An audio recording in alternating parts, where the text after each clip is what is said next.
Hello and welcome if you're new to my channel, and if you're a subscriber, a warm welcome back.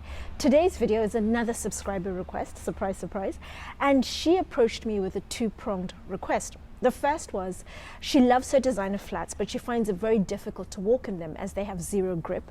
And the second part was just suggestions on how best to keep her shoes in good condition.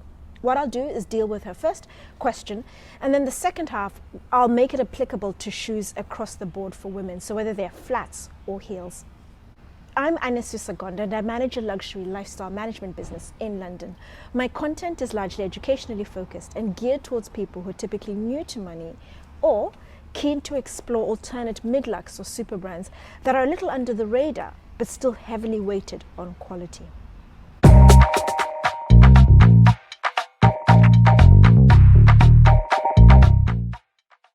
Looking at the first part of the inquiry, the designer flats with zero grip, it could be because of one of two issues. It's either the first is because there's a bit of space in the shoe so her foot is slipping out, or it's because the sole is too smooth and that way when it's coming into contact with the ground, it's just slipping. So going back to the first scenario where there's a little bit of space in the shoe, depending on how much space there is, so if it's just a little bit, what I would suggest is a half insole, either a foam insole or a gel insole. What I'll do is insert pictures with brands and styles that I recommend. I wouldn't recommend a leather insole in this particular instance because leather is too thin, it really wouldn't do anything. So that's if there's a little bit of space. And how it works is that your foot slips in, it stops, the insole stops your foot slipping forwards, it tightens the grip of the shoe and takes away that excess space, and then it locks the back in place. That way your foot doesn't slip in and out as you walk.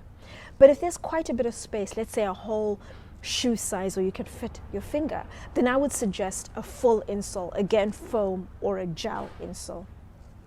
The other scenario where there just isn't any grip, the sole is just too smooth, what I would suggest is one of two options. Either you walk with the shoes outside, the soles get scuffed, it increases the grip with the ground. Or what I recommend, especially with very expensive shoes, look after them. Make sure from the get-go they are very well looked after and maintained. Then they will last and look good for their entire life.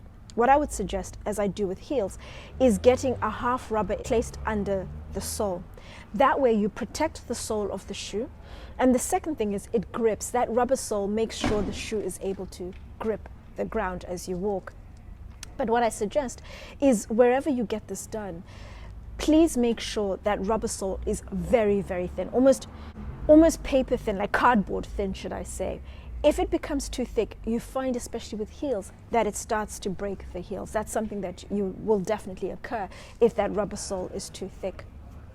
There's a shoe repair store that I'd like to recommend. It's called Classic Shoe Repairs, and it's most probably the worst kept secret in the designer shoe business. I discovered them a few years ago after I just had enough of paying insanely crazy prices for shoe repairs. Just to give you an example, the half rubber sole I mentioned, they will charge you for a woman's half rubber soles around £20. If you get it done through your designer brand that you bought the shoes from, you're paying £50 to £60. Those were some of the quotes I was getting.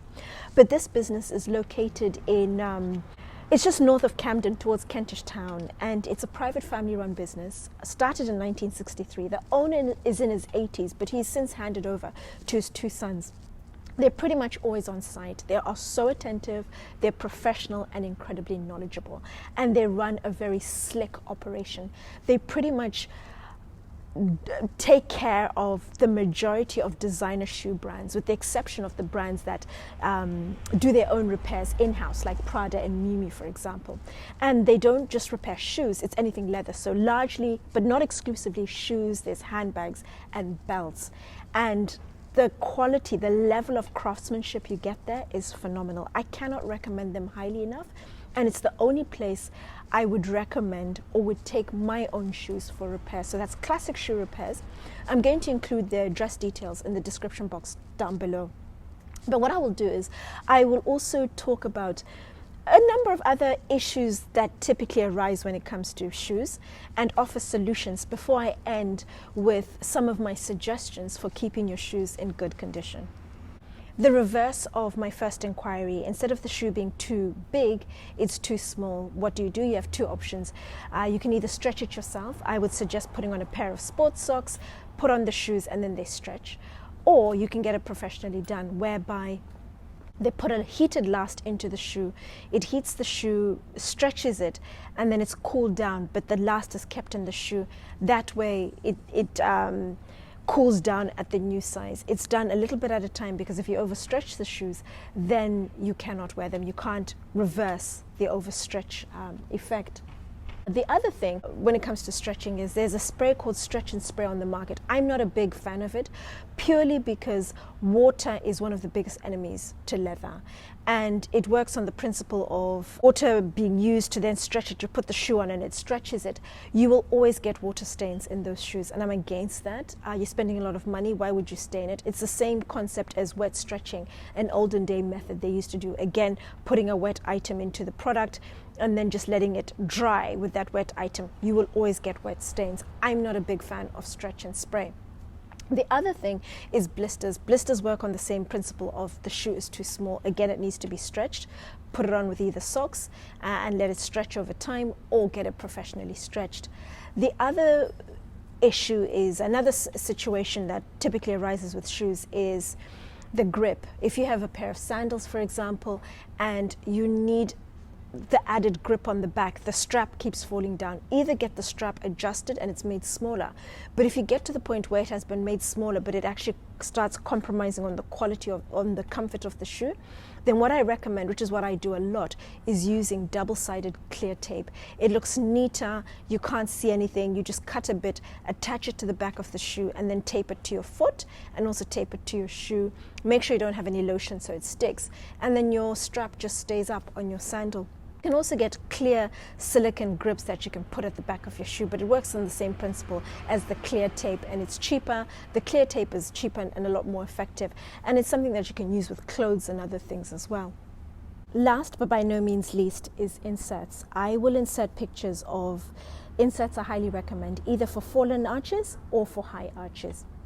I will also make a video just talking about what I recommend in terms of the best types of shoes for different types of feet. Best practice for keeping your shoes in good condition. I'm going to insert a video I made above just a few weeks ago where I was speaking in a lot of detail about how to look after leather bags, shoes and jackets. I pretty much will be repeating myself, but essentially, it's important after wearing shoes to let them breathe. Give them a full 24 hours just to breathe, the moisture to dry away. That way, you minimize the chances of your shoes ever starting to smell. And then when you put them away, either stuff them with acid-free paper or the shoe trees. Cleaning them, again, either start with a cloth that's wet, or a cloth and soap, depending on how dirty they are. And then after that, depending on the type of leather, I'd always say nourish your shoes. There's a fantastic product that I didn't mention the last time, and I'll mention now. It's called Chambers, and it's great in terms of just polishing, protecting and nourishing your shoes. It's all natural products, and I can't recommend it enough, particularly after you've cleaned your smooth leather shoes, and then just put that to polish, put the Chambers on the shoes to give them a really nice polish. And last video I also recommended Kaps. I'd also like to recommend another brand called Woly, W-O-L-Y. Works on the same concept as Kaps, fantastic products. There's also another great product I'd like to recommend for cleaning leather. It's fantastic in terms of doing a very thorough job on delicate leather. It's a delicate product. It's a brand called Collonil. I can't recommend that highly enough, and it's their clean and care product. But the video which I've attached, as I mentioned before, will more than suffice in terms of just giving you best practice for your shoes and what I've just repeated. But if there's anything I have missed, as I've tried to be as detailed as possible, do let me know in the comments down below, and I can always address your question directly. As always, thank you for watching, and please do subscribe, and I look forward to seeing you soon. Take care.